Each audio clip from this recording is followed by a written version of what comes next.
Niniwala raw si Congressman Toby Tiangco na walang kinalaman sa issue sa budget si Pangulong Bongbong Marcos. Mismong ang Pangulo pa nga raw ang nanita kaya dating House Speaker Martin Romualdez at dating Congressman Zaldico kaugnay sa sobra-sobra umano nilang pagkuha ng pera mula sa pondo ng gobyerno.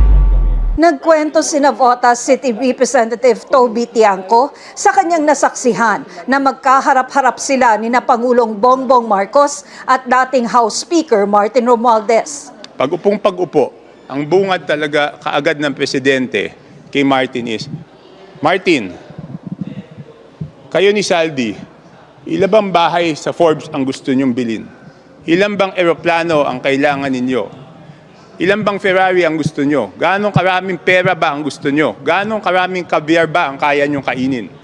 Nangyari raw ito noong November 24 ng nakaraang taon, pagkatapos ng regular na tanghalian ng kanilang pamilya sa Malacanang. Magpipinsa ng Pangulo, si Romualdez at asawa ni Tiangco.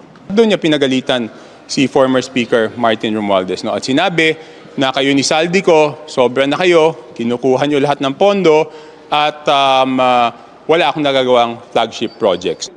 Sabi ni Tiangco na pag-alaman niya kalaunan na nagalit ang Pangulo dahil nagsumbong daw ang Japan International Cooperation Agency o JICA sa Pangulo na ang counterpart na pondo ng Pilipinas para sa mga proyektong pinapondohan ng JICA ay tinanggal sa pambansang budget. Ang nangyari nung nangako si former Speaker Martin Romualdez na kung ano man yung tinanggal na mga flagship projects ay ibabalik sa BICAM.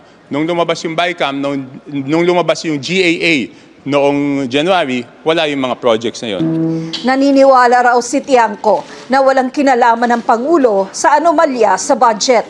Dahil pinsan niya si former Speaker Martin Romualdez, ang isip ng tao is pro-protection na niya. Kaya siya ay nalagay sa sitwasyon na kailangan niyang patunayan sa mga mamamayan na hindi niya proproteksyonan ang kanyang pinsan at no one is above the law.